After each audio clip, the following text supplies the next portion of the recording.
One World, One Blood Bowl, number 72. That's slightly... There we go. That's confused me. Why is that happening? That'll be why. Sorry for those, just the people on the YouTube will have realised that something was happening. The people listening on the audio wouldn't.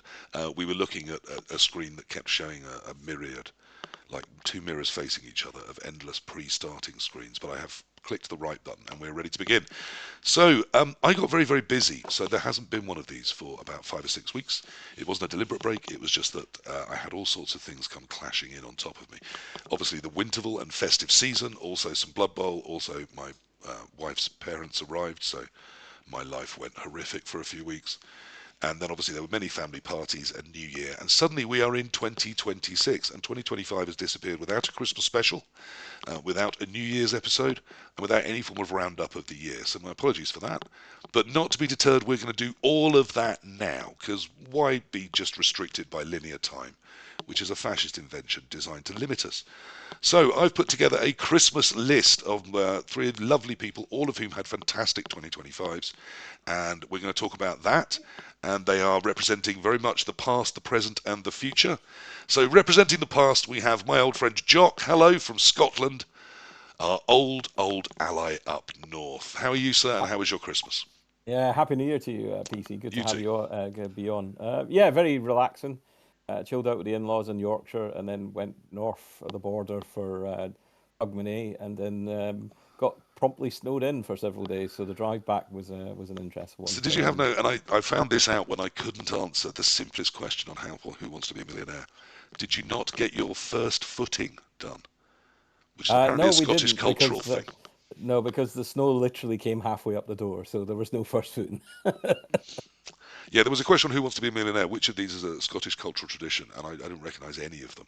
And I had to look it up, and apparently first footing is a thing. Is with a black coal and a dark, handsome chap. So Yeah. You that's it, Mr. celebrate the Davo, first by the person sound across of your it. door on New Year's Day, Andy. You're looking confused. That's what first footing is all about. I didn't know what that is either. I think it's because But most then of the again, Scottish people on New Year's Day are so paralytically drunk still that anyone actually alive enough to walk around and cross your threshold is to be celebrated. I'm thinking that's where the tradition comes from. Jock, is that? Yeah, it's sort of hung in the traditions of good luck. So Right. you're looking for a tall, dark man. So AndyDavo would be Yeah. a prime candidate, So I there we should are. say. There is our first footer and our ghost of Christmas present, AndyDavo. How was your Christmas, my friend? yeah, it was all right. Thank you. It was good. Good. Yeah, I'm looking for a longer answer than that, but never Oh, mind. right, There we go. okay. You know, Never mind. No, I just thought you were asking me AndyDavo, about Christmas. professional screamer. certainly your December was good, but we'll come to that in a minute. But obviously a Yeah. lovely young family. I'm sure your daughter, famous throughout the world of Blood Bowl, enjoyed her Christmas. Did you give her lots of nice presents? That's what we want to hear. Oh, absolutely. Yeah, she got everything she wanted. In so much so that beginning of December, she wrote down a little list of things, and we were frantically running around trying to find the things on said list. The only thing we did do, though, is we did just sort of talk her down on a few items. Yeah. Pony got crossed off, of course. That's not happening. My daughter used to do one at the start of December, but by mid-December, several other things would have been added to it. So apparently negotiated between her and my wife, which I never realised until suddenly I was presented with a later list and only a week to make it happen. We also have representing the ghost of Christmas future, the lovely young man that is Blitzy, also known as Mr. Blitzkrieg. Hello, welcome to One World, One Blood Bowl. New to the show, lovely to have you on. How was your Christmas? Awesome, yeah. I just had a nice Christmas with the family. You know, not much going on at the moment. Do you have a family? Are you do you have your own children and a wife? And oh God no, God no. Despite the beard and the serious tones, you are in fact terribly young, aren't you? Yes. And I did actually have to ask because it may alter some of the nature of the jokes I attempted this evening. You have turned 18 within the last 12 months, I believe. Only in the past 4 months, I think. August. So 2025 was a big year for you, not only in Blood Bowl, which we again are going to cover, but also you became a man. I wouldn't say that. Well, it does mean we're not going to offer you any more youth prizes at Blood Bowl events. I think that's definitely nailed on now. I think you should count as 21, not just even 18, because some of them may give it to you at 18. But yes, in terms of what I talked about in terms of having a big year, I think it's fair to say that Andy had a fairly dominant year on the Blood Bowl tables, both online and on the in the real world rolling dice. But so did you, young man. So that's why I've invited you on. Would you say that 2025 was your most successful year in Blood Bowl? Well, it has to be because it's my first one. So that's the thing you can't have, Andy. I said he had something you can never have. He has youth and he has a future. So everything we talk about Blitzy achieving in 2025, we talk about him achieving as a rookie in his first ever year of Blood Bowl. So let's start there, because we are going to talk about all the good things that happened in 2025. Let's start with Blitzy's great year. What to you was, in what I thought was an outstanding year of Blood Bowl? You really announced yourself into the Blood Bowl world, even if it is just in the Southwest, which, as we all know, is slightly special.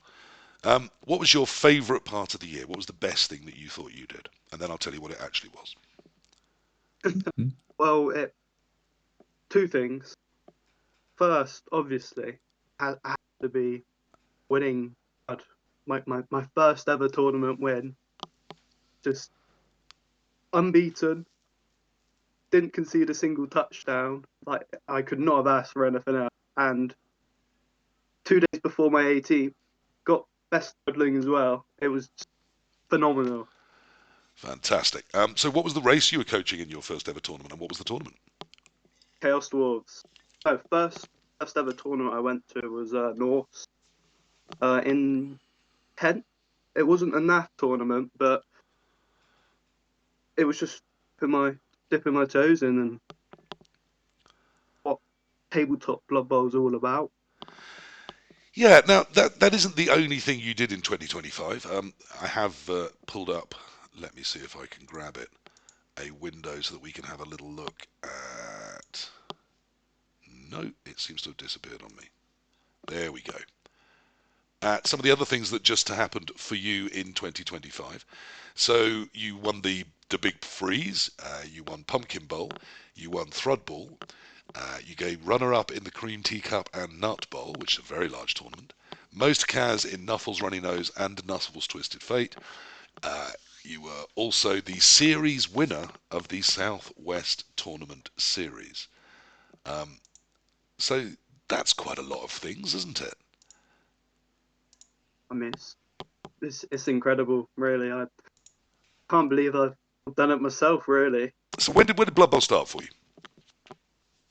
Well, I was just watching YouTube one day and was playing Blood Bowl 2 online, and it was like 4 years ago. And Do a couple of you years remember who ago, it was? What your first ever taste was? We will judge you. it wasn't a Blood Bowl streamer. It was just someone who streamed game fun, and I thought it looks really fun. Forgot about it for 2 years, but then I saw it again. I was like, oh yeah, that's that. Then a year later, Blood 3 comes out. Then I'm playing it on the Xbox, but there's like 5 players, 4 crossplay, and I played against a Twitch streamer. I was like, oh, I wonder if they're streaming that stream. Oh, this is a pretty fun community. And then I got onto the Discord, learned about this tabletop thing, and then I started doing this tabletop thing, and now I can't stop myself. Yes, so I mean, what I think was your best achievement in 2026. I mean, I know winning your first tournament is fantastic. Getting those other things on your NAF record in your first year, for goodness sake, that's incredible. Doing it all mostly with Chaos Dwarves, which until season 3, and we'll may talk about that in a minute, aren't that brilliant a team. But actually, Not any type of chaos talk. the pinnacle to me was you going to Thrud Bowl, which is one of the biggest events we have in the UK, well over 100 coaches, and stopping AndyDavo winning his third Thrud Bowl in a row. To me, that is the pinnacle of your achievements this year. Because despite his many, many other achievements, had he got the three-peat at Thrud Bowl, I think I would have found that unbearable. As far as I'm aware, the only person that got a three-peat this year, the only person that got a three-peat this year that I'm aware of is actually me. I did it. I won the Brighton Pairs tournament for the third year running. The fact that it was called something different the first year doesn't stop that being a three-peat. It is. because I've decided it is. So well done. I think winning Thrudball was the best thing you did. So Andy, losing Thrudball, that was obviously the worst moment of your year, wasn't it? When was pretty Blitzy low, yeah. stood there in your place holding your trophy. Yeah, it was pretty bad. That was. I didn't even realise going in that they were offering on a 3-peat I could have the trophy. I wouldn't have taken Chaos Dwarves, I think, if that had been the case, because they are a little bit one-dimensional, I think, on Blitzy tabletop. won with them, so we're not having that excuse. Yeah. You should have got a multi-stack like me. The two of Yeah, you took the maybe. same race to the same event. He won the event, and you didn't. And I didn't. So he's better than you, and I just isn't he? didn't. Yeah, there we go. That's There we sorted that out. So, Yeah. so you obviously didn't win Thrudball, and I might remind you of that a few more times. But you did have quite a good 2025. I think that's fair to say, isn't it? Yeah, I did, I guess. I on tabletop did for no one was trying, by the way, so I beat nobody, but I played the most tournament games in a year, and I went to the most tournaments in a year. That was pretty wild. So 208 games and 43 tournaments, I think, all told. I also tried to do something else, which, again, no one's trying to beat me. So in my class of 1, I'm doing really well, which was I wanted to try and play all the races up to 200 ranking. Of course, this year they've reset the damn thing. So, again, whoops, I did it in the wrong year. But, yeah, I did all right. And I ended up playing 18 different races during last year. And that's pretty wild. Yeah, that's well over half of the races available. I got my races up to 21, which I quite liked. I set 20 as a target for the year and managed to limp over that line. But you've played the most games ever played in a year by anyone on the table in NAF tournaments, Yes. I believe. Yes. So we pushed that from 186 or 7 up to, what was your total in the end? So Torquemada did it last year and he did 183. Okay. And he did it over 40 events. So I went up in 208 over 43. I also, because of the annual ELO, didn't go to the last 2 tournaments of the year because I didn't want to get knocked off top spot. So right. I could have done more, but didn't. Okay. So you do think 208 is beatable? Someone can... Oh, yeah. I think I'm never going to be allowed to do it ever again. So once someone beats it, I'm never taking it back. But I think that if you live in the UK, I think that you could do probably about 47 events, I think. And if you're really careful and you do some 24-hour tournaments, then you can beat it. I think 250 is about the absolute top end of number of games. Maybe 250 to 230, something in that region. So the secret, if you really want to do it, first of all, is don't have a better life than that. But secondly, is hit those 24-hour tournaments, hit those 2-day events, and just keep those weekends in, keep the reps coming. Yeah, have a very forgiving wife. Well, yes. Start with what Jock said. I think that the craziest part of it was on one of the particular weekends. I live in Nottingham, drove to Doncaster for a one-dayer on Saturday. Then Saturday night, folded the family and the dog back in the car, drove them up to Lancaster. We played a different one-dayer on the Sunday, and then on Sunday evening, right, that's it, everyone home, and drove back from Lancaster home. So that was pretty wild. Is this some way explained to your young and extremely lovely daughter as an adventure? Is it? Do you pretend there's some game? Would you tell her daddy's a spy? I mean, what's the cover story for this? You know how all your friends just spend the weekends having fun with their daddy? Well, you're going to sit in a car while I'm in a room. No, I sit in a room and play Blood Bowl, and then they often go away and find some local thing to go and look at. And we took the dog, so Lancaster's not that far from the beach. So I think they did beach stuff on Sunday. And there was an old country house that she got to roam around on the Saturday. And apparently she enjoyed it. So it was lovely to see both your partner and your daughter down in London. Have they been around all year then? Have you mostly managed to make sure that they're involved? Yeah, I have. I had a ginormous spreadsheet to try and keep track of all this. And a lot of those, what everyone and I used to agree to do was, are you coming, yes or no? And then we'd go and check, make sure that the hotel is all booked and paid for. And I noted down which city we were going to, so she could go and find something interesting to do during the daytime. Well, So, thank goodness yeah, you didn't head to it's yes, city. No, Yeah, not no Slough. I also wouldn't take it to Reading, Port Vale, Stoke, Middlesbrough. Swindon, but apparently every year she's attracted back to Swindon. Swindon. Like that's grounds for divorce, being taken back to Swindon year on But year. it's a campsite. Okay. It's a campsite.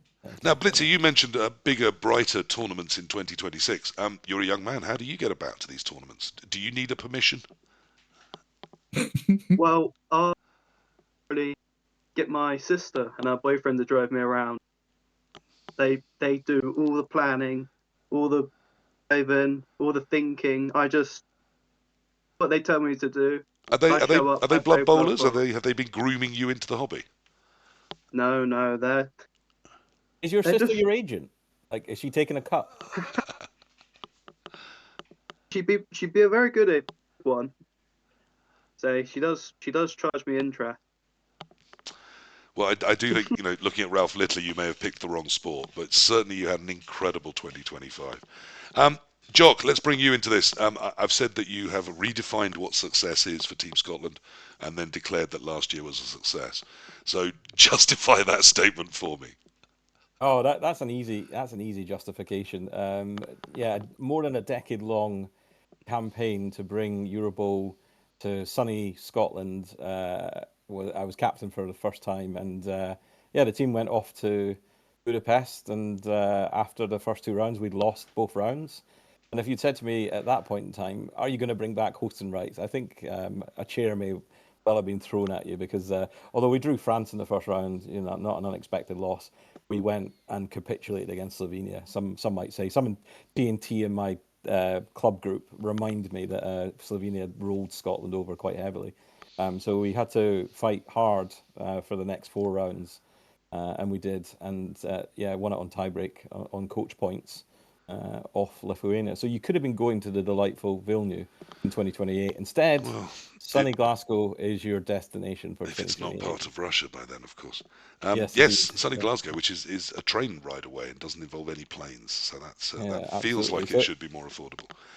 yeah, So that feels like the big one, like from a point of view. I mean, I've got a giant list of stuff. it's As signed, sealed, always. delivered. Is it? That is stamped in the world. It's going to happen. Blood Bowl will Yeah, be there very in much so. 28. Yeah, I mean, you asked what I did over Christmas. I didn't mention. I actually went and looked at two venues over Christmas for Eurobowl 2028. So, yeah, 2028 in terms of plans, well on the road. Budget's been written. We're just waiting on some costings coming back from a couple of venues. Yeah, the show will be on the road in And 2028. possibly a springboard to a 31 World Cup. Yeah, I've not been shy about that. Glasgow 2028. I'd love to bring the whole world to Edinburgh in 2031 for a World Cup. I get a real buzz out of organising stuff. Well, Obviously, I Home mean, Nations was a yeah, we're little talking baby that about I your started. successful year. I mean, the Home Nations leapt forward in its second year to another, hugely successful event and big numbers. You're organising, obviously, as you said, you're the captain of Scotland and have won hosting rights, and you plan to be involved in running that event. And you're even looking further ahead at the World Cup. Do you play Blood Bowl anymore, Jock, or you just got some spreadsheets and do some Well, organising? Should we get I'm you a not. nice big jacket and you can Yeah, sit in a back room somewhere talking about how in your youth it wasn't like that? a bit lambwood wool collar, Yeah, absolutely. on the touchlines. I mean, obviously, I'm not as prodigious as Mr. Davo. I didn't break 200, but I did actually had my busiest season this year. I had 107 games played, and the year before I was 105. So I'm keeping steady state. 19 tournaments played, one organised. Um, I'll probably calm down a little bit in terms of total numbers of game, but if you've seen the blogging that I do on the Scottish Blood Bowl site, Mm. I have a thing called Silly Side Quests, and like Andy, I've got a silly side quest. Mine's is 27 by 27, which is to play Blood Bowl in 27 countries by the end of 2027. Currently on 13, and I think I'm on 11 countries to play in this year, including for the first time off the continent. I'm off to Monaco and Detroit, so Oh wow. So yeah, I still keep my hand in, shall we say? So you're still a player as well as a power that I'm a would be. player. I'm a player manager. That's what I am. It's interesting. I was looking at countries, and I was thinking, Vienna will give me 4. So if I do Poland next year, that would be 5, and certainly Malta's coming up. I'll definitely get to those numbers. But apparently, sitting in someone's bedroom playing Blood Bowl 3 on their computer, even if you're in Vienna, doesn't count as playing in Austria for NAF. Now, I think that's absolute daylight robbery. And some of you may not know why that happened, but I'm sure we will get to that story. So 2025 was hugely successful all round. Andy, what was your peak of all the many things that happened? And then Jock, obviously I'm coming to you for the same thing. So you won the World Cup, which was the World Championship, sorry, which is the Blood Bowl 3 single player event. You had your 208 tournaments. You are top of the yearly NAF rankings, which I know was something you were trying to do. Which of these many things shines forward as the pinnacle of your Blood Bowling existence in 2025?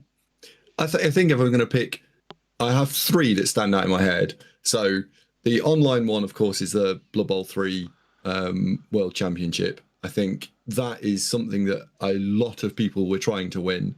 So I think we can say that the standard there, certainly in the later stages, was very high. I'm very pleased to have won that. That'll just stay with me now. And the Well, other indeed, 2, because by next year it will be the Warhammer Blood Bowl, so there will never be another Blood Bowl 3 World Champion. You are the last one. No, I am the last one. It's indeed, and they're committing to being one in 2026. So if anyone who's listening to this says, "Oh, that sounds like a great idea," let's join in. Then the competitions are going to be opening up over the next 3 to 6 months. So you'll be able to get through between January and June 2026. So lots of satellite competitions going on. Yeah, it can be a long old process because they have play-in tickets, direct tickets, some available through Blood Bowl 3 itself, some through other leagues that may use Blood Bowl 3 but are sort of, not directly playing their competitions. And some this year apparently for actual tabletop events. Yes, the tabletop events have to be played physically between January and I think it's June. So sadly, my tournament, which will be in the first weekend of September, wasn't eligible. Otherwise, I would have absolutely stuck it in there as a tournament. But yes, they're branching out all over the place, and I think what they're trying to do is get the tendrils into everything because now we'll have the same game as the online, as the tabletop version. I hear they've got this theory that there is only one type of Blood Bowl and only one world that we all live in, so it should all sort of come together. I don't know where they've picked that up as a concept from, but I mean, I agree that we should all just be doing Blood Bowl. Because it's just not memorable. It's such a shit name. But because it's a shit name, I think people remember it, so it's deliberately bad. Shush, don't tell anyone. Okay, so was it the money that made Blood Bowl 3's World Championship the first thing you wanted to talk about as a highlight? Because they also did throw some money at you, didn't they? They did, yeah. It was brilliant. Have you been paid yet? No, not yet. I haven't filled a form in, so no.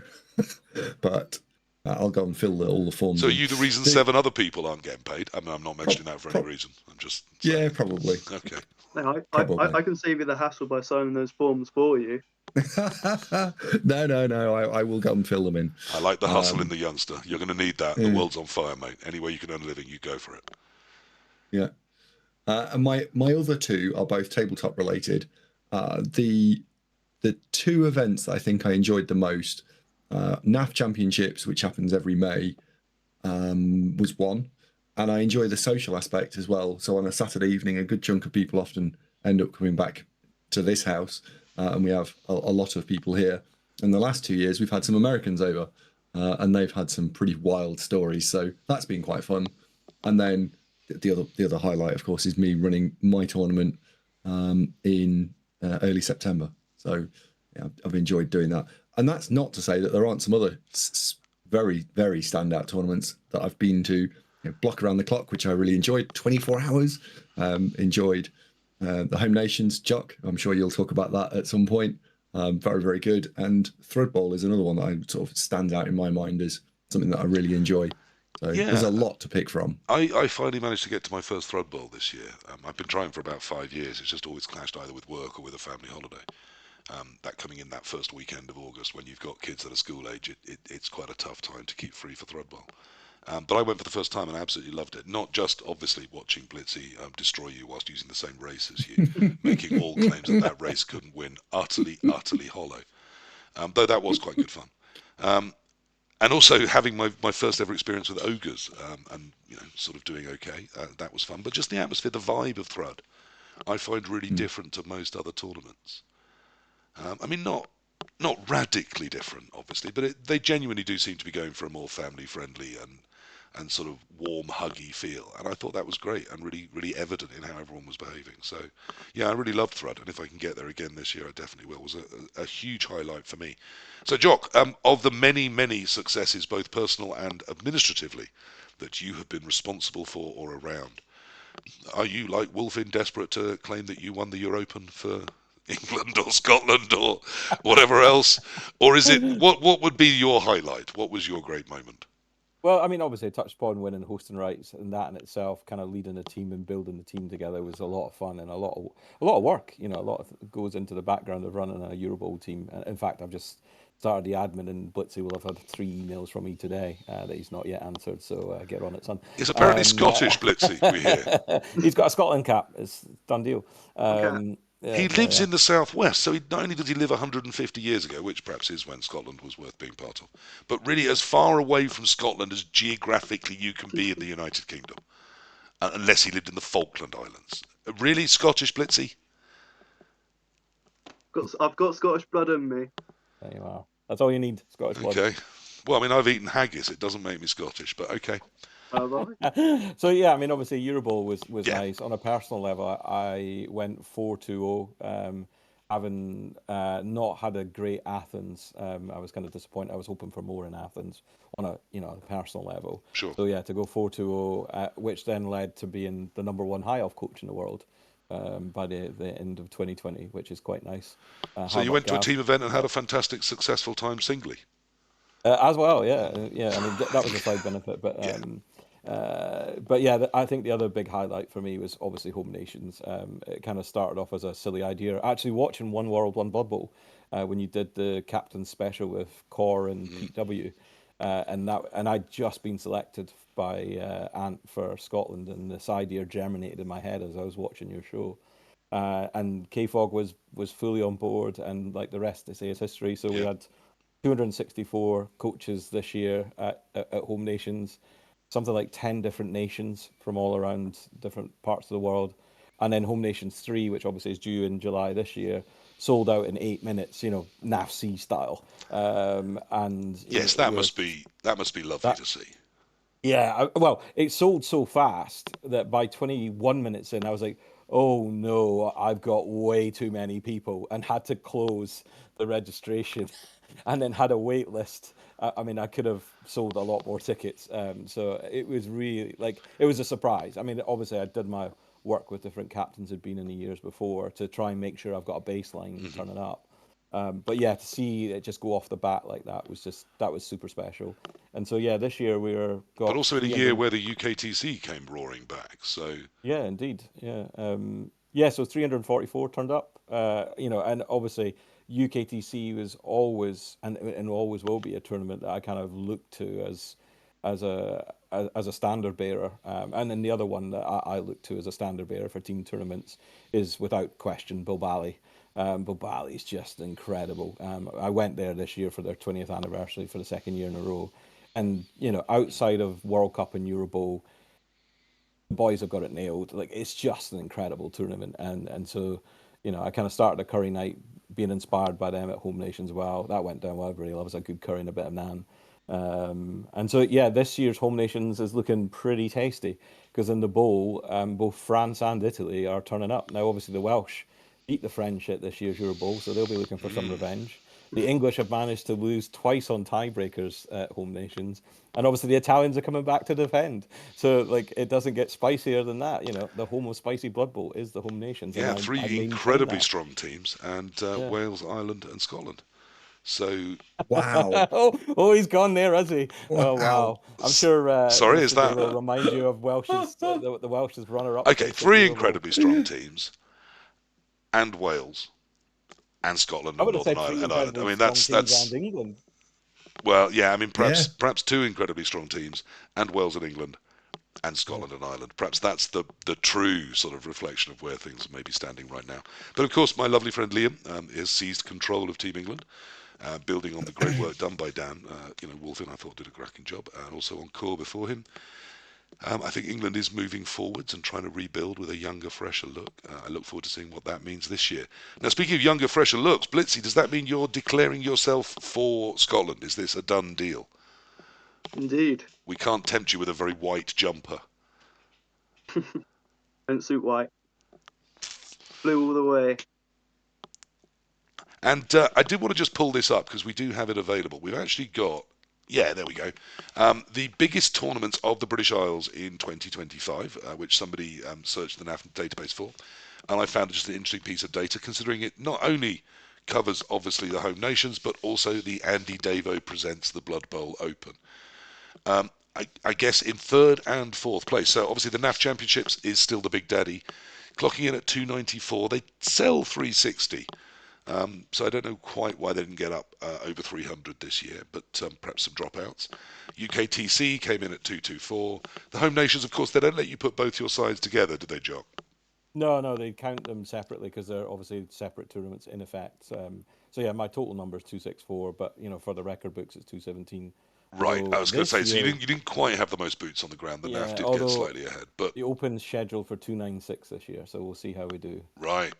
So you might even come in at number one if the NAF has another year of not claiming over 300. And then, of course, number 4 is AndyDavo Presents the Blood Bowl Open with 148.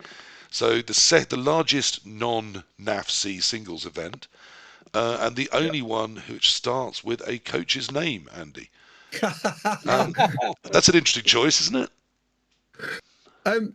It is, and I think it was born out from the idea that trying to set it apart from other tournaments and fill it up initially was, I'm going to use my social media presence to try and get it filled.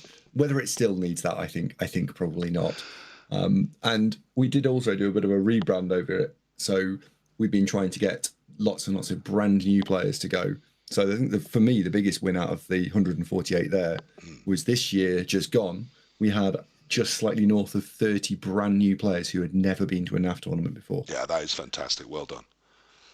Really good stuff. And I mean, pulling in that sort of number anyway is great. And obviously, I'm going to take the piss because it's what I do best. But you have to call it something. It has to have some name. I just wondered if it was the start of a trend, if we're going to have, AndyDavo Presents Nighttime, the fragrance of a blood bowler. Or AndyDavo Presents Shitface, the vodka of a blood bowler. I mean, the brand is limitless as far as I can see. Why stop at merely a tournament? Well, you jest, but I've already got pitches out there. There's those. And then we'll do a little hot school of dice. I think I'm sure we can get those going. I'd just like to lodge a formal complaint about those dice. I see AndyDavo's face far too often on a weekend, and not even in person. So it's fucking brilliant. Although it could be worse, they could be the pitch invaders weighted dice. He's selling weighted dice, which are universally declared as the worst dice in Blood Bowl, as the pitch invaders dice. I haven't met someone that isn't a pitch invader that thinks they're anything other than completely shocking to use or face. They are despicable, and whoever designed those ought to be deeply ashamed. But let's just pull the little list up again, because I want to talk to Blitzy as well about next year. You did say you want to go to bigger, brighter tournaments. There's a list of big stuff going on in the UK. What are you planning to? What have you got your eye on? What should we be terrified that the youngsters are coming to? Next weekend I'll be in Wales at the Welsh National. Super. I'm planning on going to STC, Mulligan. So Welsh Open, I should say, because not everyone, of course, can see this. Lots of people just listen. Welsh Open came 6th last year with 124 people on the ground. And this year is just about to start. Sorry, go ahead, Blitzy. Yeah, obviously the Welsh National. Mulligan's, the Scottish National. In the Scottish Team Championship as well. Are they going to let you play remotely, or are they going to somehow ship you up to Scotland? Are you? I'm planning to get in the plane both times. Okay. Have you ever been to Scotland? It's quite cold. No. I don't get around the UK that much, to be honest. Well, look, it's going to be fantastic. Have great adventures up there and enjoy playing for Team Scotland. I think you richly deserve it. Everyone I know that's seen you play, I know have We bumped into each other briefly at Thrub, but we didn't really get acquainted. But people I know and trust that have seen your play tell me it is of the sort of high level that justifies you being on here, because obviously we only have the Toxic Elite on World 1 Blood Bowl, but also on that Southwest tournament series win. You don't get that by accident. You get that by playing incredibly well in at least 3 events. And pointing well in others. No one was shocked that you did. So bigger Blood Bowl next year. Are we going to see you at the NAFC? Are we going to see you taking your singles on the road? I'm on the reserves list, I believe, number 14. So fingers crossed I can get in. Yeah, I mean that sort of level at this time of year, reasonable chance you get offered a ticket at some point, because lots of people do commit ahead of time. Andy, you back at the NAFC in 26? Yeah, I'll be going. Everything you had on the list, the top 8, I think I'll try and achieve all of that again this year. I'm not going to go quite as crazy. I'm not going to try and do 40 something tournaments. We're talking about high teens, low 20s, I think, this year. So about 2 a month will be kind of where I'm going to aim to do. Yeah, I mean, I try and aim usually for about 1 a month. We'll see how this year goes. I always keep hoping I get the sort of work that means I can just give up Blood Bowl altogether and concentrate on acting for a while. But it never seems to happen. Jock, what are your plans for 26? Are you going to be busy? Are you going to be out there? Yeah, for sure. Like this year, I've managed to convince AndyDavo, the TO of AndyDavo, does the Blood Bowl Open, not to organise a Blood Bowl tournament on a tournament weekend I'm already committed to. Bobali 2 years ago and Dominion in Ayr, where I was defending the title, meant I couldn't turn up. So I've not been for the last 2 years. So I'm excited to get to that and see the growth and the change that's happened, because obviously I was there in the first 2 editions and enjoyed it richly. And then obviously I won't be playing in the home nations because I've got one to organise there. And Mulligans, a big shout out to my friend Chris Rafferty up there. There's the TO. They've grown to 125 this year, coming in the first weekend of March.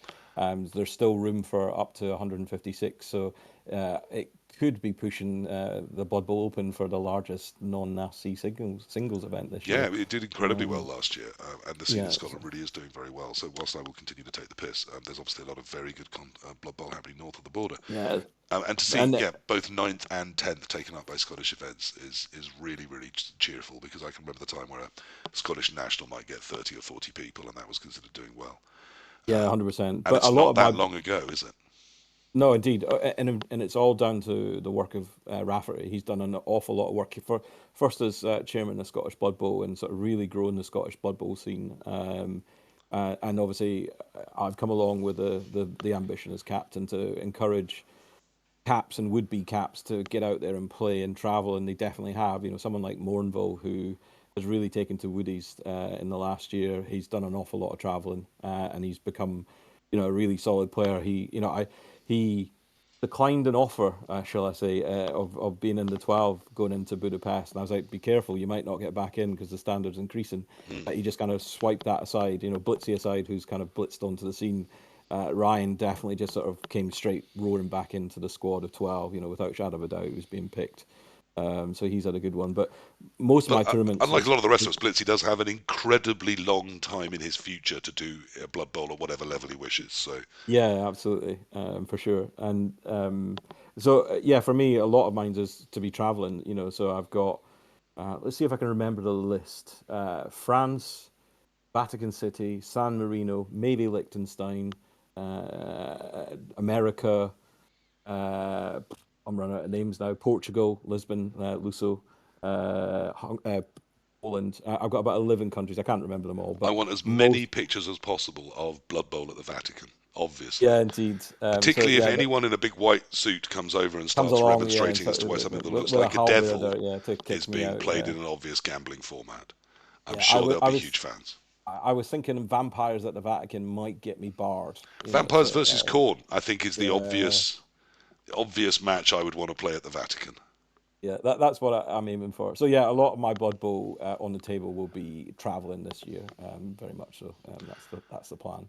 And is it the Blood Bowl or is it the travel? Because I mean, you're another person who, when I see you out and about, it tends to be with your lovely partner, and I know she enjoys the travel too. So has it morphed into one now that's well, I mean, back in the heyday of my history, I used to have a travel company, so I've always had travel in my blood.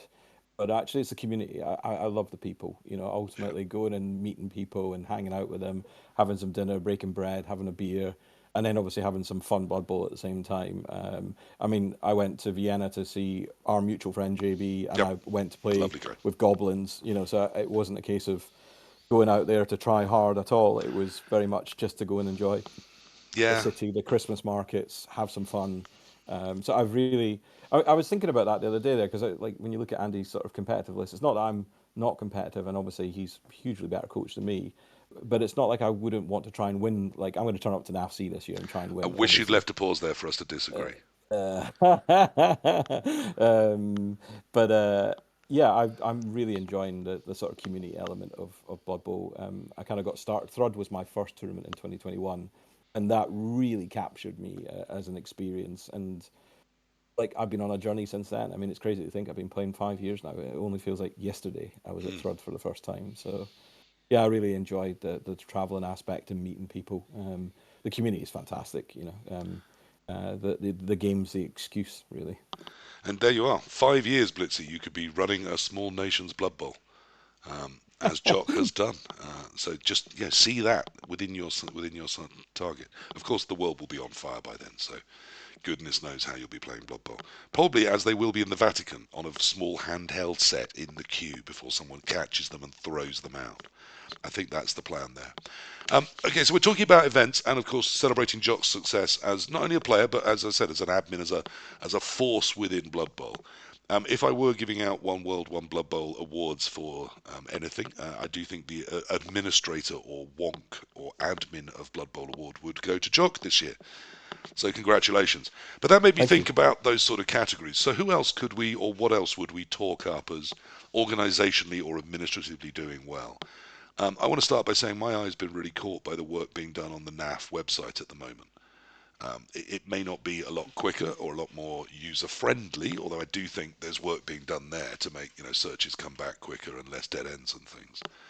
But just the amount of data we've already shown one screen of Blitzy's fantastic 2025 success and the wins that Andy decided to clip off the incredibly long list of his successes on his NAF site. But I do think that's been just organised really nicely this year, and things like who have you beaten the most, who's beaten you the most, your longest win streaks and things. So again, if you haven't had a look at your NAF stats in the last sort of 3 or 4 months, I absolutely recommend you do. Yeah, on that one, like I mean, Mm. I'm humbled. You think I am the wonk of the year? There are, I mean, that's the thing about Blood Bowl, right? Is there are lots and lots of guys that Yeah. out there, like Alex Wormel Leipziger, who's been running Water Bowl for Yeah, 20 plus absolutely. years. The stuff you talk about the website really is an unsung hero. Is Stimmy, the Yeah. NAF tournament director? The man works like fury in the background to the point where you don't even know what's going on that he's up to. Like I don't look forward to the day that he's not tournament director, because whoever's going to step up into that role has to have giant shoes. Luckily, there are other roles he might be able to jump into instead. So, Yeah, indeed. But yeah, I think you should definitely be hat tipping Stimmy on this show oh, for 100%. a year of work. Yeah. In fact, multiple years of work. He's an absolute train who does a lot of work on behalf of NAF and coaches. So And yeah, to I'm my definitely. knowledge, is not the person responsible for the slam situation. He might be, but I don't know it. So that means I can completely forgive him and just blame the NAF in general rather than Stibby specifically. For those that What haven't do you heard, mean the by NAF, it's the reason that probably they're not my admin or wonk of the year. They've decided that Because they kept Slan the are not to frog. be dead for some reason. For no reason that I can justify, except that some very selfish middle-aged men point to their little plastic on a shelf and go, "But I like playing with those." We're keeping Slan alive when clearly they should be dead. They should be dead so that when people like Blitzy says to one of his friends, "Why don't you come to an event?" and they don't have to suddenly face Slan, and he goes, "Oh yeah, someone told me about this. 38 years ago there used to be a team called Slan, and for some reason they've kept it alive ever since." Terrible, terrible I decision. knew we'd get you on this. Well, it had to be mentioned at some point. So no, NAF win nothing while they keep Slan alive. Let the frogs die. It's not the biggest issue in the world. It's a massively missed opportunity, and they get ever more homebrewed every time that the game gets updated. Andy, who would you like to give shout outs to, organisers, people that have run things? Obviously, Blood Bowl 3 for giving you lots of money. Yeah, I think I think the thing for me that does the best work every year is, we've talked about it a little bit already, is Thrud and their charity auction that runs on a Saturday night. Yeah. And yeah, watching Land Rover stand up in front of everyone else, in front of the whole hall, and having people donate, and him run through 4,328,294 different auction lots. I mean, that is a sight to behold. And also, there are some people who I think are very natural communicators, and some people who I think it is not necessarily a natural state for them. But they make themselves do it because it needs to get done, and I think he very much does that, and does a fantastic job of doing so. I think he absolutely owns that space and owns that auction. But I don't think it's something he'd Yes. volunteer to do if it wasn't for the incredible good work that it does. So no, I Yeah, completely agree. absolutely agree. I also, I mean, I always would throw in Candlejack for the work he does on the Fumble client, and Krista for the work he does on Fumble. I think if you're mentioning people organising things, they're worth mentioning. I did enjoy my interactions with Vitok, who organised the, from Nacon's point of view, the Blood Bowl 3 World Championships. But I will eternally give a shout out to Misspelled Tree, because she just doesn't really fit in any other category, so I'm putting her in as an admin. I thought once again her commentary work on that Blood Bowl 3 World Cup was just incredibly good. Really held things together.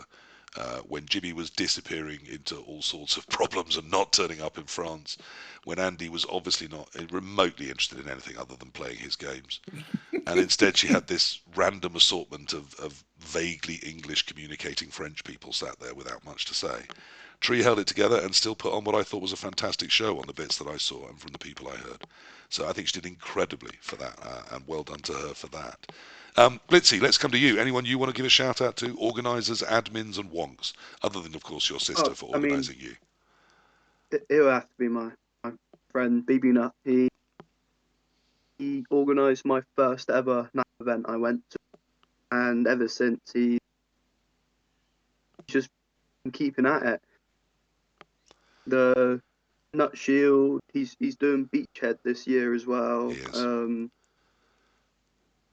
It's if he's not playing at a tournament, he's either scheduling or making a league online or making tournaments in real life, and he's such a good part of a community for me. And Yeah, and with BB Nut, they, there's always a sense of humour. There's a smile behind it all as well. He always comes over as really mm, nice natured, which I think is important.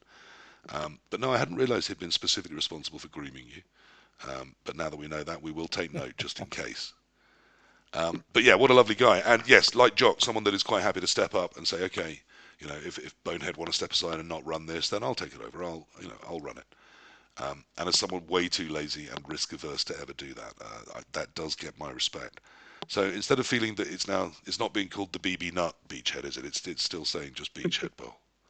Yeah. still Did you still notice that, Beachhead Andy? 11. They've got a name that doesn't have his name in it. Just saying. Oh, it's very quaint, isn't it? I know. All those missed opportunities for good marketing. How it's ridiculous. So I expect the BB Nut Beachhead Bowl to be the one for 2026 that creates all the noise. Another shout out I had was to Nazgob, because the English Tournament Series, I have to say it didn't massively get onto my radar until I realised lots of other people seemed to be quite into it. And then I went and had a look, and it turned out I was doing all right. And I thought I'd had a really good year, because in the end, I'd had quite a bad start to the year, as I've been quite open about. I had some health issues, and then decided I didn't want to be part of Team England, who didn't want me to be part of Team England. And then, weirdly, my Blood Bowl sort of turned around. I'd had some successes prior to that. We did the Kent Team Championships, had gone okay, we'd won that. And I'd got a second place or something. But then my Blood Bowl got decidedly better. Um, Yeah, I don't know where I was going to go with the Blood Bowl. But Nazgob, yes, the English Tournament Series, I can't say I particularly aimed to, but by pure accident I ended up sort of winning the South East Tournament Series. I think partly because of the Kent team event. And then I always go down to Brighton because I have a mate that lives in Brighton, so I played that one. And then I randomly did one in Tunbridge Wells because I was free a weekend and it looked an interesting rule set. And I think that was enough to push me over. In London, I came second. I didn't win. The lovely Captain Oates, who was very motivated, got that done. So congratulations to him. And I thought that's not so bad. One tournament win series win and won second place. And Blitzy, you got a tournament win, didn't you? So that's well done to you as well. And then, of course, I mentioned it to Andy. Andy, how did the English tournament series go for you? Yeah, all right, thanks. Yeah. Look, to be fair, I went to 4 million tournaments last year, most of which were in the UK. And given just carpet bombing tournaments, I'm going to do well. So with something north of 10 tournament wins and several second place wins, you're going to pick up points. You're just going to. So yeah, it went all right. Thanks, Dave. Thanks for asking. So you won a tournament series, did you? Yeah, a couple. Yeah. He also won, actually, and I did a write-up for him, but I've not done the other ones. But he also won the very first NAF Super Series as well, where he topped. Oh yeah. He's won so many, he's forgotten about them all. He's like, oh yeah. What is that? Oh, is that? So the Super Series is the idea that you can kind of connect the crown jewels from different series that are obviously more geographically linked. So the 3 Super Series that I ran in pilot this year with the help of Topaz from NAF was the Triple Crown, which was the Welsh, Mulligans, and NAF C. And so with a good performance at the Welsh, I think you won, did you? Yeah, you did, didn't you? Yeah. You won the Welsh, and then you came top 10 in the NAF C. Was it the year I came third? Yeah, I think or it was was third. it the other year? I forget. Yeah. Basically, two top performances meant he won the Super Series there, and then I beg forgiveness from Tactics and Theatrics because they probably won the other 2, which was the team series in the UK called the GB Championship Team Championships, which was UKTC, Kent Team Champs, Scottish Team Champs, and Home Nations, and they won Home Nations. I think they did all right at UKTC, and I think they did all right at Kent if they didn't win that either. Well, no, you won that, so No, I think they did we well. won that. Well, Yeah, I so say they did we, well. I mean So me. I think they, that. yeah, I think they won that one, and then there was the European Super Series, which takes some of the top tournaments across the continent. So UKTC in the UK, Bobali, which actually Bobali we came second and fourth with 2 teams from TTC, which is pretty epic. Then the Italian Team Cup in Italy, which they won. So yeah, Super Series is a new thing, and Andy won the first one. And forgive me, Tactics and Theatrics, I've got the other 2 to collate, shall we say? Yeah, I mean it's interesting because of course I was part of the Team Fantastic that won the UKTC, and half of Team Fantastic won the Kent team, but under a different team name. So Tactics and Theatrics, I wonder if any other team actually went to all of them. But they did have an incredible year in 2025, didn't they? They really came to the fore as a competitive force. You are part of that collective, I believe, Jock.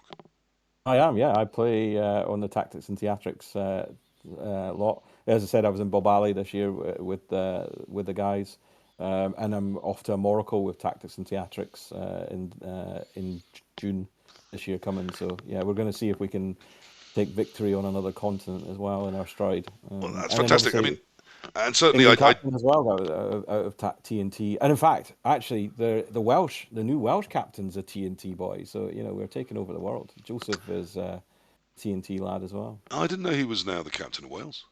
Yeah, news. Yeah. He's a little bit older than you, Blitzy, but not very much. Not very much. No. He came into the world because he, I believe, is the sexual partner of Greenskin Phil's daughter. I only mentioned this because interesting way to describe. I did somewhat famously turn to him at the UKTC and accuse him of having sex with children, which of course is true. It's just it's Greenskin Phil's adult children. But the basic allegation is, of course, correct. Lovely guy and a great Blood Bowler and a nice sense of humour. And again, another one with a huge future in Blood Bowl. So that's nice because Blitzy is, of course, my Young Blood Bowler of the Year. Congratulations, well done. These awards are definitely not linked just who happens to be on the show. But yeah, Joseph is another person. He's not sort of under 18 young, but he is an incredible young Blood Bowler. And when we're talking about young Blood Bowlers, I don't know if you have any anecdotes, guys, but I would always talk up Stig's kids that came to the NAFC. One of them actually, I think, was the top youngster this year. So Minnie Morg and Thomas W., who I hear is drifting into Marvel. We may be losing him from Blood Bowl. Did not nail that one this year. That went to one of Stig's kids. And I think it was one of them that pushed Gegster with his halflings against dwarves when they were sort of 4 wins each, I think. So some of those kids from Stig's group did incredibly well this year. And Mini Morg is still out there, still dominating and still making people terrified all over the London Blood Bowl scene. Any other youngsters caught your eye, Andy or Jock? Or Blitzy, of Uh, course? yeah, I mean, I'll mention a bit of Blitz's Palmares that we've not touched upon yet, which is probably one of the reasons. I mean, aside from winning third, etc., etc., but he was an emergency fill-in for Team Scotland, so he turned up to play in the Euro Open for Scotland with a race he'd never played with before, with a roster he didn't design, and then he went 3-3-0 and helped the team go 4-1-1 and come 13th out of 140. So that was pretty neat as well Yes, in very terms of classy stuff. achievements in that one. But the one that I'm quite interested in, and it's more for this year coming, is a sort of historical thing for Wolfen from the previous English captain. So Home Nations, how many times can you say Home Nations? Home Nations is going to see the first ever official under-18 Team England team at Home Nations this year. So Wolfin's So bringing a bunch of children to an event. well, I don't know if Wolfen's personally going to bring them. I think Paul is Eyeball Paul is the admin organizer of under 18, and of course Minnie Morg is the captain of this. Well, I mean, under Ivor 18 Paul England. is Mini Morg's dad and a Yes, fantastic indeed. man who has Yeah. raised some lovely young kids. I think that's a great person to be in charge of Yeah, that. so I'm And keen I to am see how they want get on in awards for how many 2026. how many completely inappropriate jokes I am resisting right now. But I am going to resist all of them and move on. Yeah, so there you are. There's mine for 2026 is watch under 18 England Blood Bowl. Go Andy, any top like a children in rocket. Blood Bowl caught your eye? No. Next question, please, Dave. Okay, we're Can I going to have a move pee, on. please, Bob? So we did talk a little bit about the UKTC. Now I want to talk about my player of the year, which is, of course, Andrew Davison, AndyDavo. Just doxed him slightly there.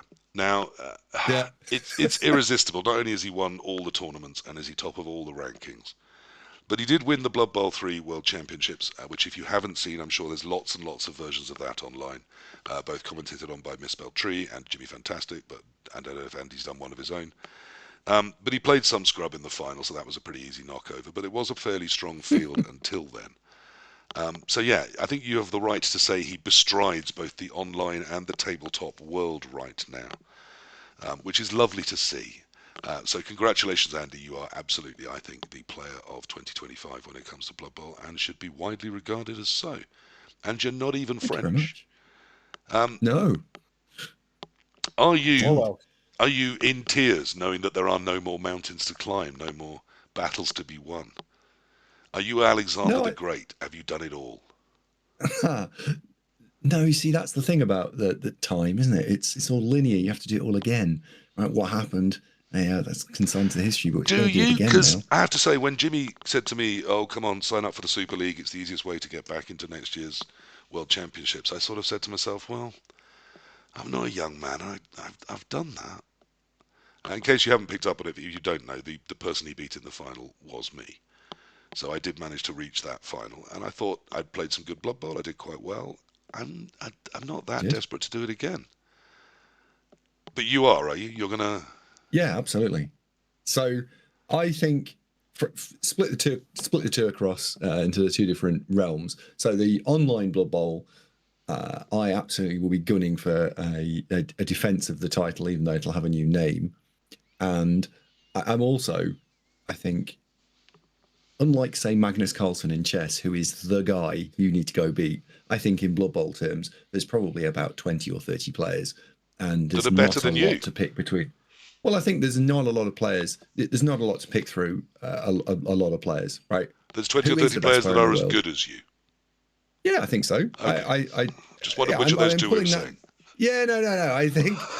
I think there's a lot of players who are. You get to a level, and there's not much to choose between them. And once you get to the very top end, people's opinion probably has more fact than anything else. I think I can say that I did a really, really good 2025, and I can say, I was the best player in the world this year, pointing at specific metrics. But there were some metrics I didn't win, so I don't even say you could say I was the best player last year. Just won a lot of stuff. Yeah, I think starting that's how I from would- nowhere at that's all, how I I- think that's probably Blitzy. Yeah, quite possibly. He came out of nowhere and won a lot of stuff. He beat me last for a tournament title last year. So No, yeah, why not? he is my young player of the year, but you are my player of the year. So this is going to be a little bit uncomfortable. Who else do you guys want to talk about as a player of Blood Bowl that really stuck out or stuck in your head this year? I'm going to say one because otherwise we may as well do it now. He's just going to be sitting waiting otherwise. I was quite impressed that Jimmy Fantastic lived up to some of his own hype and massive overconfidence at the UKTC and played some incredible Blood Bowl. I think well done to Jimmy. He lived up to his own self-belief. So well done. He is one of my notable players of 2025. Who caught your eye, guys? Can I go with mine? Yeah. And it's the Team Wales captain. I think Joseph, out of nowhere, was blowing people away, and for a period of time, was absolutely chasing me down in the rankings for the year, and had an incredibly long period of time where he hadn't lost. So, yeah, for me, out of nowhere, Joseph. Yeah, he was chasing me down for the Southeast Tournament Series. I think he only played 3 or 4 tournaments down there and very nearly tipped me to that. Yes, an incredible player with a huge, huge future in Blood Bowl and can take a joke. Blitzy, will come to you last because this has come a little bit out of the blue for you and maybe you have less of a encompassing vision. Jock, what Blood Bowl has caught your eye? Maybe one from sort of outside the UK. I would mention Siggy, the Swiss coach. He went 6-0 at Euro Bowl. He's an impeccable coach. He's a nice guy. He was over at UK Masters, did quite well there as well. Didn't obviously win the title. I think that was Purple Goo, who also had a strong season. But yeah, someone like Siggy is just a real class act on the board. And Jukero as well. His kind of, as I like to refer to him, as the oh god, I've forgotten the phrase. Roger Federer of Blood Bowl. He looks like Roger Federer. Very pleasant, nice guy, great at the game, and I had the pleasure of playing him in Berlin this year at Volcaggio's last tournament. So yeah, those Swiss pair, they're pretty solid. I think as Andy says, that sort of echelon bracket of 20, 30 coaches. I think both of those guys would be in that bracket. Yeah. Well, I mean, another one I would then always mention is, of course, my lovely friend Justician, or Rusty Justy, as he was known during the World Championship run, who sort of semi-retired from the tabletop, having felt he'd won the entire of Blood Bowl, but was tempted back by the large pile of money available on the Blood Bowl 3 World Championships, frankly, and was a lovely guy, and I thought played some great Blood Bowl through that as well, shaking a lot of the rust off and really, really trying his hardest. Blitzy, anyone that caught your eye? I mean, you've already talked up BB Nutt. Well, I really don't know.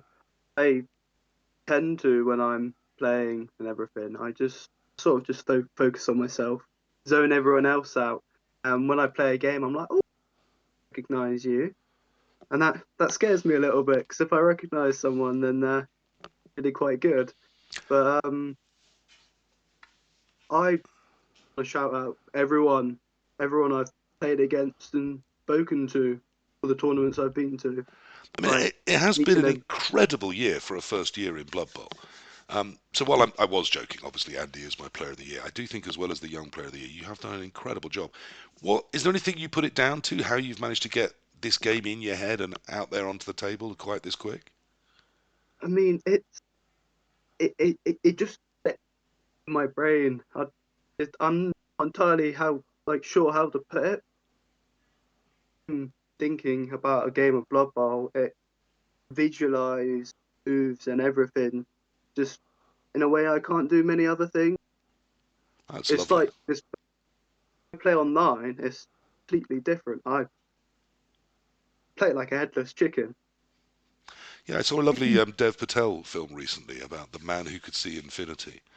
And he was a maths genius with a very similar talent. He could just suddenly see how huge formulas should work. But he couldn't really explain how he could see that. And it wasn't a formal training in how to do that that had led him to that point. It worked in his brain. So Blood Bowl's like that for you, is it? I mean, every single game I play, I feel like I'm getting a little bit better. And I think in a year or two, I believe myself that I'm going to be quite the player. So you'll be in Andy's position, will you? And Andy, like Jock, will be looking to just make a living by scrabbling around the edges, organising stuff. If I get to enough tournaments, maybe I can be as good as Andy.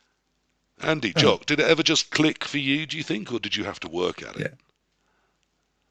yeah. I mean, I'm a chess player by background. When I was a kid, I played chess to quite a serious level, so I kind of have that innate ability to play strategy games. But interestingly, it was Davo's fellow Welsh streamer Dio who allowed me to kind of breach my kind of what I'd call my first plateau, because he was kind of streaming and talking through his thought process and in very chess-like terms, and that kind of made a click. And then probably the other big moment in Blood Bowl for me was I got a Delph mirror against K-Fog at Water Bowl 3 years ago, and he is the best guy to play in Blood Bowl without shadow of a doubt. Yeah, The most fun over yeah. the board in the world is a guy called K-Fog, who lives in Stockport. Just watching him play was just, it was an eye opener for me. But then equally, he was coaching me. Like, we're in the middle of Water Bowl, we're both trying to win. It was round 4 or 5, and we've both gone well. And here was this guy just mastering the board, and he was coaching me at the same time. And that was another sort of like kick on type moment. And I'll not forget that.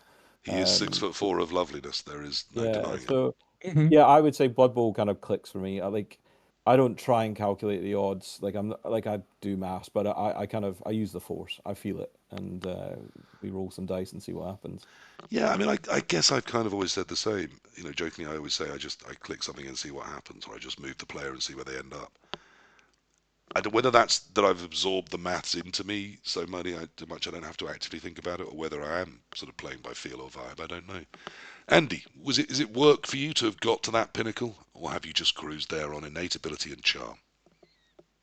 Ah, um, no, I've put a lot of hours into it. I started playing Blood Bowl nearly 15 years ago, and like Jock, I came from a chess background. I used to play as a kid a lot, and I saw the obvious crossovers, and then I did reps, and I've put maybe 20,000 hours into it. So, we are talking serious amounts of time, and this is the culmination of those hours. And the other player, going Blitzy, back don't to your listen earlier to these question fools, about, mate. If it just comes for you, just let it come. Just play and enjoy yourself. Sorry, Andy. that's all right. The other person that I think is highly likely to become a real force in future Blood Bowl is an American friend of mine, Mr. J-Lev. I think he is going to become a real dominating force, and the reason I think that is because he's really young, but he also deconstructs games and talks about it in terms that I think are just going to help him moving forward. So Well, I yeah, mean, I'll he see is your going to be J-Leaf, he's who, of going to be a course, I real spotted. He was on threat. my talent radar a few years ago. I had him over as a Mm. barbarian when we played at the Home Nations. And there was a reason why. I figured he had a big future, and he's not only put the time and the investment in, he's come over several times to play European Blood Bowl, hasn't he, to try and up his level, deliberately to test Yeah, himself. But as you said, he is one of my turn twos when I want something analysed or ripped apart or broken. He has one of those brains that enjoys doing it. But I'll see your J-Lev, and I will raise it a sol if we're talking about young, talented Americans playing Blood Bowl. And I think around the two of them, America could build an incredible dynasty of Blood Bowl for the next 10 years. I think Sol has got the competitive, slightly gamey, slightly aggressive nature to him. He hates losing, loves winning, is incredibly careful with what he does, is incredibly deliberate in his thoughts and his processes. And I think him and Jay Leave together could be formidable if they get on. Now, I know they have played together. I don't know if they're mates. I look forward to finding out one day because I think the two of them, if it doesn't work, then they might have, the problem we used to have with Lampard and Carragher in the England midfield. Just not Lampard and Gerrard, of course, not working in the England midfield. But if they can work together and play beautiful Blood Bowl, then I think that's a power around which the United States could definitely build. Um, any other individuals before we talk about the future? Anyone else from 2025 really caught your eye? I think I want to mention Thulian because I predicted a few years ago that he would be an England regular. And not only is he England regular, but he is now the England captain. So I think Liam's done incredibly well. Another youngish coach with a huge future in Blood Bowl if he decides to have it. Any other business? Okay, so we've all had brilliant 2025. Some of us more brilliant than others, AndyDavo and Blitzy. Some of us by redefining what success is and then declaring it was a success, Jock. and some of us coming second a lot and sort of thinking that that would do. I'm not saying who that was, but someone on the panel might be in that situation. But 2026 and Season 3 is ahead of us. We are all talking about the past. Ludicrous old people that we are, apart from Blitzy. So what about the future? We've talked about what we might be doing in 2026, but how do we feel about Season 3? You've all done incredibly well with Season 2 Blood Bowl. Does Season 3 frighten you? Does it worry you? Have you dipped your toes in yet? And what are you thinking so far? Blitzy, you've been playing some. How's it go? Oh, well, I went to my first 2025 tournament and I won. It was Easy it as was that. really fun learning just it's the same game, but it's just completely different, and I really enjoy just learning the same game I love again. Now that it's taken away Andy's 45 years of Blood Bowl experience and flattened that playing field between you, do you think that's a good thing for younger players like you?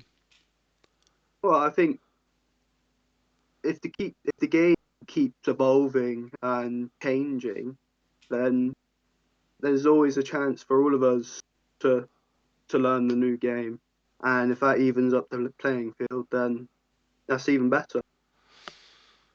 Jock, let's bring you in. Do you think experience is worth nothing in Season 3? No, I think you earn your battle scars. I mean, there's a lot to be said for indiscretion and youth, and not caring. But I think you don't do 20,000 hours like Davo, and God knows how many I've not even tried to categorize that. But I don't think you kind of like lose that. That's still there. I think the thing that I'm interestingly from a kind of TO's point of view, and will have the responsibility of writing the rule pack in 2028 for the globe. One of my pet peeves is elite skills, and then the other one is Well, it's the all right. You can limit them now, so you can.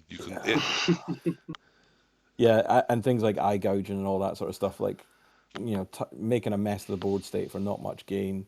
But yeah, I think undoubtedly you look at rules packs, and in fact, hot off the presses, NAFC's just released their rule pack, and actually for the first time that I can recall in the game, and obviously I've only been around 5 years, but they have strong tiering there rather than a fairly flat tier structure. So I think they've recognised that obviously it needs to change. But I do worry. Like for me, the metric of success for a fun tournament for me, if I'm going to a tournament and it's typically 2 days, 6 rounds, I want to play 6 fun people, 6 different races. Now, for me, elite skills just innately means that some races are going to be way more competitive than others, so will therefore narrow the choice down. Therefore, I'm more likely to bounce into Zons and OWA and Necro, and like you run that merry-go. I mean, obviously the merry-go-round was there. Like if you turn up to NAFC, lizards, dark elves, undead, and Amazons. But I think elite skills just really ratchets that up, and for me, that's the bother I have coming into the new season. I've yet to play. My first one's going to be the Dutch. There we are. I'm off to Holland. How could I forget that? I'm off to Amsterdam first weekend in February, and they've got a fairly flat structure. So no surprises. I'm going to OWA my ass all over Holland. Oh, So I that's mean, my worry. I think we all That's know my that worry. OWA are pretty much looking positively like they might be top of the stack in Yeah. Season 3, or if not, not very far away. So lots of people want to give them a try. They've probably Yeah. done the biggest leap in terms of their power relative to everything else within the system. Andy, Yeah. I saw you smiling away. How are you feeling about Season 3, my friend? Well, I Here you have are, the I've best spent a at bit what of you've time. done, and we've thrown it all away and gone, yeah, we're not doing that anymore. Yeah, we're not doing any of that. It's really annoying. No, so the Season 3, I've gone through every single race, and I've been making a slide deck, which I'm going to put up as a YouTube video very shortly, and looked at all the how do you build a tournament pack, and kind of building on what Jock was saying there. One of the things I'm looking for, one of the success criteria is lots of teams are viable. So you want to make sure that the teams are a similar amount of power level. So I've gone and built a team and started at what is the most amount of TV you could have with everything, then kind of an acceptable level and a bare bones level. So I've got these 3 different TV points. And what it's pointing at is that you absolutely need to tier cash. There is, if you put it at one specific point, you are going to have some incredibly strong winners, and you're also going to have a load of teams that are completely unviable. That is. So you can't just say 1150 for everybody. No, No, you can't say 11. I mean, you can say 1150 for everyone, but the teams at the bottom of the list, there's a bunch of teams here that you can build, 1050. So what are you going to do with that extra 100 TV? Are you allowing stars? Or you're not allowing stars? What's going to happen there? But yeah, now the analysis here is that effectively, more so than ever before, tournaments need tiering. So I am not surprised that NAFC is being tiered. That is the most important takeaway. And I am looking forward to hopefully seeing tournaments tiered somewhere between about the 1100 and 1150 range, depending on your team. I think that's the right amount of cash for most teams. And then the skills is somewhere between 6 and 9, I think. Now, And I have an early nomination for Man of the Year of 2026. D for Dan has produced a rules pack that does not have elite skills in it, so hurrah! I can turn up to Nottingham and enjoy myself playing 6 different races. Well done, D for Dan. D for Dan, another one who's always bubbling along on my list of admins and wonks that don't get enough credit for the amount he does 100%. behind the scenes to keep Blood Bowl going. So we should have mentioned him as we were passing by, but I forgot to. I think it's kind of interesting. Jock, let's bring you in on the team aspect of this, because as we know, Andy is a rampant individualist who cares only about his own success. With Season 3, is it going to make team events even tougher to try and find that mix where people can bring a variety of different teams? Well, I think like if you look at Eurobowl as kind of your starter for 10, because obviously that's the focal point for team tournaments, and a lot of tournaments, whether they be team or individual, run off the back of these rule sets. Yeah. I think it's historically true to say that there's always been, say, 8 to 10 races that are super competitive in any rule pack that you design. So like there is always that sense of narrowness in that sense, but typically most team tournaments obviously are running at 4 coaches rather than 8. You get the occasional 6 if you're lucky. But at 4 coaches, I think, I suppose it depends, right? Because if you're going there with a bunch, like team tournaments, you tend to go with mates. You're definitely, like, your motivation across the gamut, I would say, is completely different. The sweaty try hard is not as necessarily prevalent or easy to identify in a squad, because you're going there with teams. Like I went to my first World Cup with my mates with zero ambition whatsoever, Yeah, other than absolutely, to me too. have a good time. That was my requisite, was have a great time, tick, done. Want to be at the event. Yeah, exactly. That's it, yeah. But I think for those that you are at the top end of the game, and you're sort of chasing tournament wins, you are just going to bounce into the same 4 races. Like you're just going to identify it's Zonzo, WA, Necro, and whatever else is powerful in said rule set, and it's like, enjoy yourself. That's what you're going to play for the weekend. Like that doesn't excite me on a personal level. Like that's not the Blood Bowl I want to play.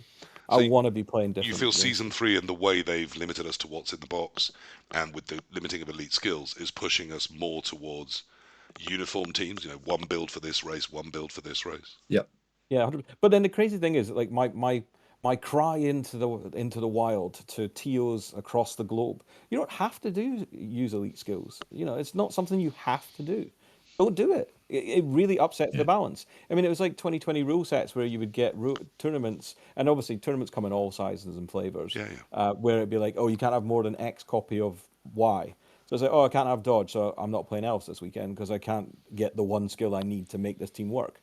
Or I can't go dwarfs because I can't get guard, the one skill I need it to work. I mean, obviously, people have issues about dwarfs, and obviously, Mr. Davo is a famous dwarf lover. I mean, just because it was so visible, it's very easy to talk about the Blood Bowl 3 World Championships. It obviously didn't have all the races, because Blood Bowl 3 doesn't have all the races, and it was played online, which to some tabletoppers makes it heresy to even mention it. But it was played along some NAF rules, and they were some very visible games. What interested me at times was there was a couple of what we'd think of as non-traditional builds. There was a Dark Elf team that didn't major into the dodge everywhere. They had some tackle, they had some other skills on the blitzers. There was also a Pro Elf team that everyone said was terribly built, and I looked at it and I thought, there's only 1 or 2 skills that aren't the ones I would have taken. Even with some of the best coaches there is coaching those teams, it does seem the non-traditional builds did fall apart a little sooner than the people who seem to have lent into what group think tells you is the better thing. I'm not saying that necessarily my Dark Elf build, but the Dark Elf builds where there was a lot of dodge, whether it's 4 blitzers or 3 blitzers or 1 witch or 2 witches, but certainly there were 4 or 5 dodges rather than say 2 or 3 seemed to be doing better. The Old World Alliance, where they'd just stacked loads of guard rather than trying to get too creative with other things, seemed to be doing better. And the Pro Elf team, as people had said, just didn't seem to have quite enough when the going got tough because they'd had skills that weren't central to what they're trying to do. Bearing that in mind, are we heading even more into that area of this is the right way to do things? Andy, do you think so? And Blitzy? Well, I hope echo what Jock's saying. I hope elite skills are completely ignored. I looked at them and I've done my initial piece of analysis, and I've got my slide deck has a little comment section about elite skills, and there are a little bit like team value. Some teams are completely destroyed by them. Yep. Let's name Khorne, for example. You want block on the big guy, you want block on all 4 Seekers, that's 5 block. You're limited by 4, something's going to give, and you drop a notable amount of power level by not taking 5 block. Yep. Or you can take Skaven, who don't give it any hoots whatsoever because they can take one of that skill, one of that skill, one of that skill, one of that skill. Vampire's another good example of not really being affected by it. So I think it just does a really poor job of trying to manage and balance races. So do I inherently like the idea of making skills a little bit different? Sure. Well, give me a better starting roster and maybe we're there. I mean, if you haven't heard it, anyone that's out there listening to this or watching this, the last One World, One Blood Bowl was an attempt to make a skill set, a rule set using the new skills and using a cap of 4 elite skills. We found that really challenging, that there were some races it just doesn't work for. You have to end up giving them so many either more skills or more money so they've got something to coach with. Because, I mean, even say Chaos Dwarves, that, we'll talk to Blitzy about this in a second, do look quite tasty in Season 3. If you limit them to 4 elites total, not 4 of each one, but 4 total, then, they need block, they need guard. If they can't have any of that, and then they can't have Mighty Blow, then all the skills they want aren't available to them. And suddenly they're in a really, really bad place. Whereas if they can have even a limit of 4 block and 4 guard and 4 Mighty Blow, that's still problematic, but it's less so. And then, of course, you've got the situation where there's some tournaments not using elite skills at all. I said at the time, but when you give tournament organisers a button, they're going to press the button and twiddle the button and see what the button does. So I think we're going to see a lot of elite pricing and elite restriction this year, particularly in tournaments, Jock. I'm sorry to say, but I think that's the coming world. Whether we stay that way the year after, who knows? I mean, I think we probably had lockdown to kind of mitigate against the last rules in terms of the horror days. Yeah. But I think we are going to live through a 12 to 18 month period now where, people are just going to get it wrong, in inverted commas. Obviously, there are lots of different types of tournaments out there, and I'd never decry anybody doing their type of tournament. I'm a massive fan of TOs doing their thing, and I love turning up to lots of different types of tournaments. But if you're talking about the competitive end of the spectrum, which we all are on, I don't want to see elite skills, period. And this is my kind of hi mum, I'm on TV moment for probably your show's number one fan. Kalon, it is dodge on runner, not leader. I think it's pretty toxic for you to come on a show and tell an 18-year-old that he's on the spectrum. I don't think that's okay. I think that's very rude. I do worry that we're heading into a world where, yes, we're going to see Blood Bowl really narrow down. But at the same time, we do have 30 races. So surely there's diversity there just in that number of races. And maybe that's the way to save us. If they release another 4 or 5 races, then maybe I don't care that I can't build Dark Elves 5 different ways, as long as I've got 5 different things I could do instead of Dark Elves. Oh, the meta shifted, right? Because Dark Elves are in the bin as far as I'm concerned competitively. But there will be others that will replace them, So. Are you like Andy, that you won't play a stunty race to save your life? Oh no, I played Goblins. I won a Stunty Cup in Vienna. Like, I am all on the Stunties. In fact, Goblins got mega cool. So Goblins did get very good. So yes, I wanted to give them a try as soon as I can this year too. Andy, we're going to see you throwing some Stunties around? Maybe. I've already got a Stunty Cup, so I don't need to go and tick that little box off. So I don't know. I think Dark Elves are a really interesting one from a TO's perspective, because if people have the old 1150 and 6 mindset, Dark Elves are fooked. Yeah. But if people can understand that they got kicked in the head and they actually need some more help, then maybe Dark Elves are not completely ruined. I've seen them into a couple of tier 2s, which does start to tempt me a tiny bit. Yeah. Here's my little wish list for TO's list in there. If you want me to rock up, and maybe you don't want me to rock up, and that's fine. But if you want me to rock up and play Dark Elves at your tournament, I need an assassin block dodge stack. Yes, stack. It's 7 skills and a stack, And which is then I will turn wild. up and play Dark Elves. That's If a not, secondary primary stack as well, though, Jock. yes, You're indeed, asking for there. absolutely, yeah, indeed. I mean, it's not my fault. Games Workshop's cocks it up. Yeah. But that is Jock's not wrong. that's the baseline. You know, give me a primary, secondary stack for the assassin, so I can actually use hit and run, and I have 3 blodgers, other than the witches that you don't necessarily want to be hanging out anyway. And you think about all the mighty blow tackle meta that's floating around in OWA and Undead and so forth. It's like, you know, Dark Elves look really fragile. They can't pass. They're not fast, and you've taken away their dodge when you put an elite tax skill on it. You know, it's Yeah, like, well, absolutely. you've given me nothing. Like, I can't play this. I'll go and play Woodies instead. I mean, it's trying to find. I mean, with 2 witches and 2 blitzers, you could sort of screen, but the witches are so vulnerable. You only need a power, which is still 30%, even if they're not bringing tackle, and then the low armor. And once they're down, everyone's going to know. Oh, they've only got 4 blodge. If we foul 1 or 2 of them out, they're completely screwed. Yeah. So I just think, yes, with the numbers, with the prices, with the skill limitations, with the positional limitations, Dark Elves are in some trouble. Luckily, I've played a lot of Dark Elves in my life, so I can try playing other things, but they're not That's massively right. tempting me.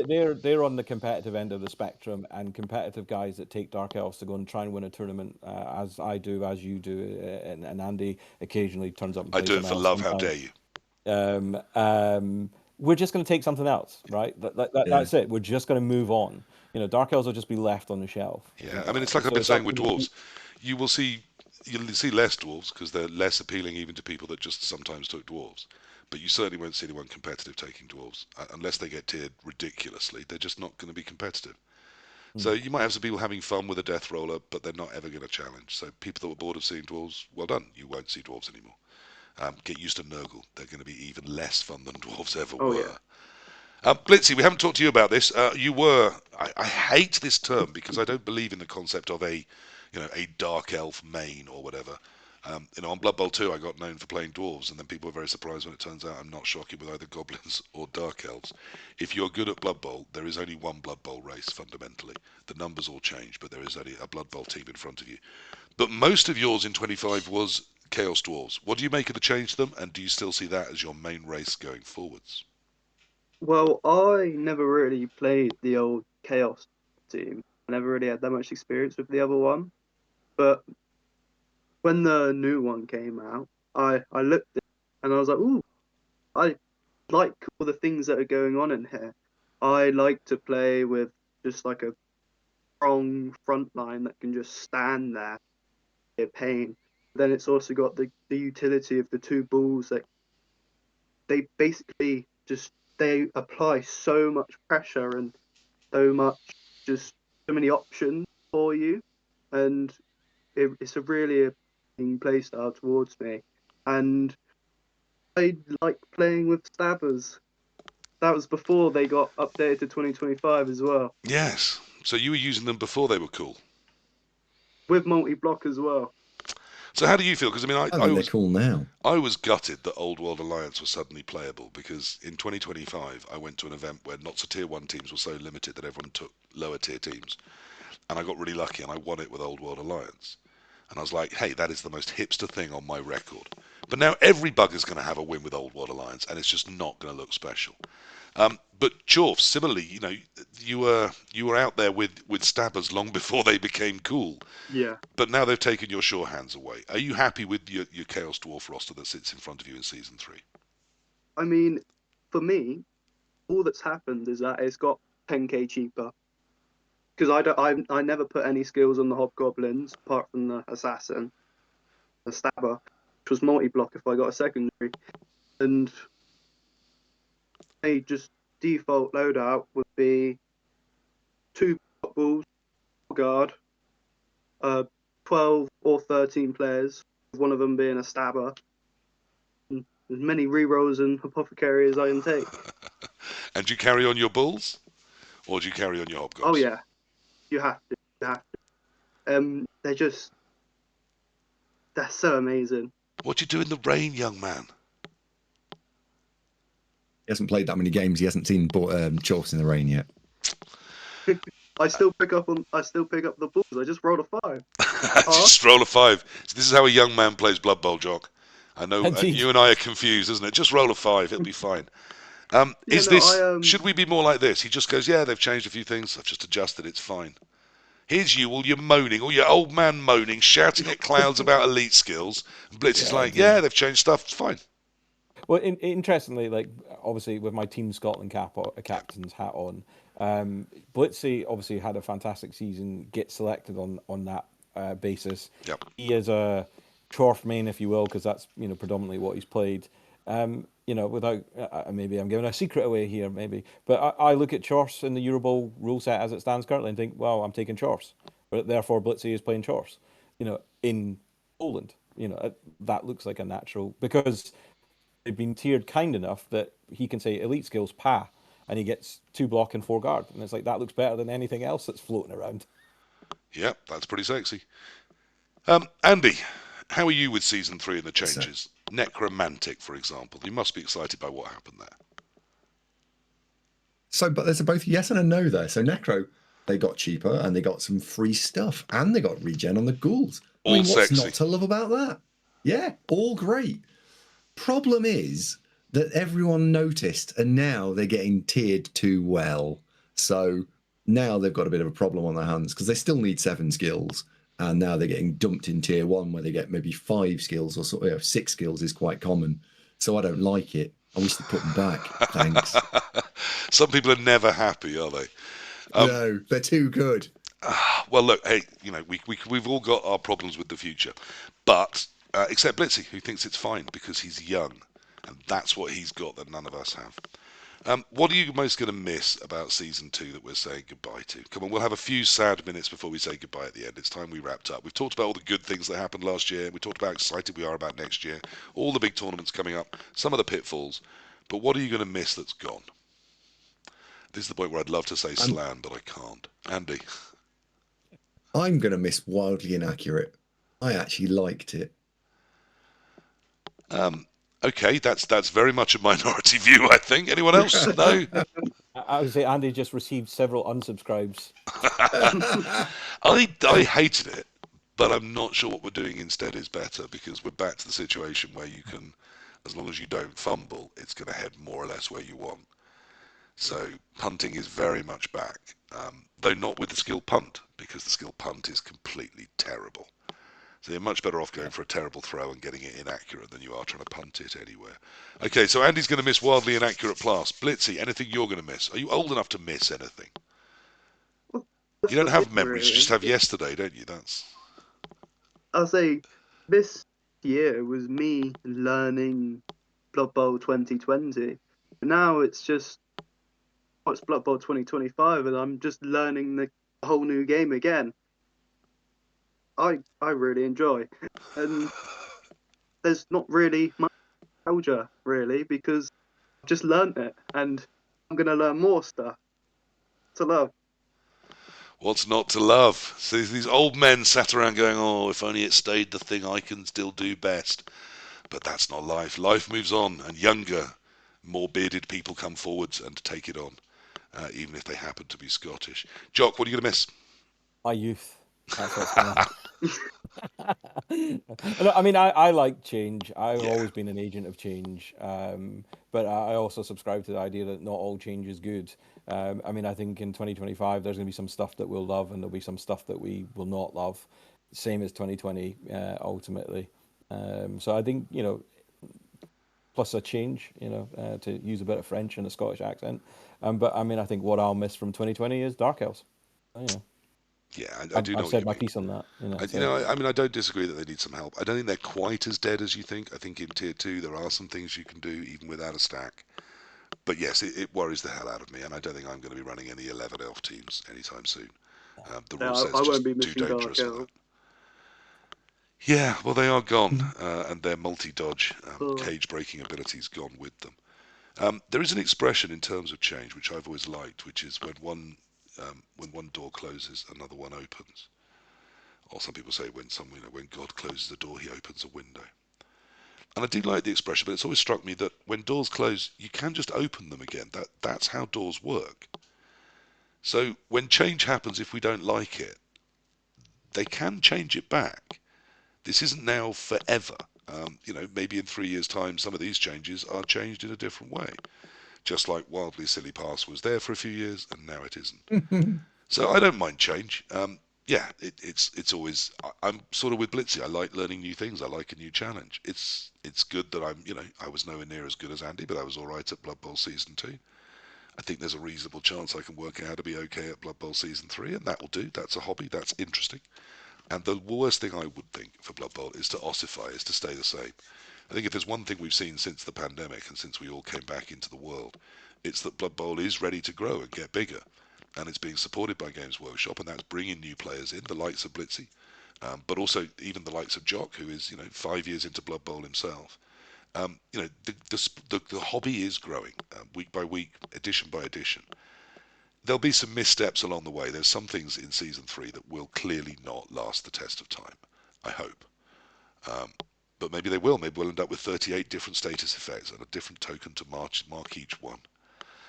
But by then, perhaps it will all just have to happen with holograms, so we don't actually have to touch anything or interact with human beings, because that's a bit too frightening in the future. But I do think that, it was a great 2025, not just for these three people here, but for Blood Bowl. A couple of years ago, a year and a half ago, I said we were going through a Blood Bowl golden age. I still believe that. I still believe there are more people playing it. There's more people interested in it. It's got more support from Games Workshop. There's more companies that are interested in, making products to do with it or around it or supporting it. And that's all good. It does mean they want our money. They're going to keep fleecing us. But it's great for the hobby that we love.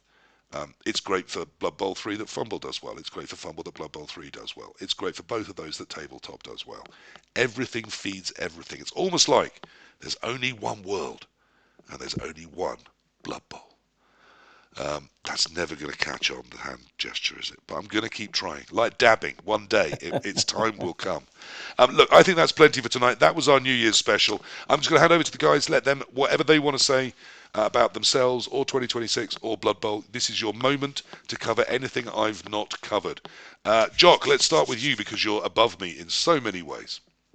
Oh, dear me. But literally on the screen is what I meant. Indeed.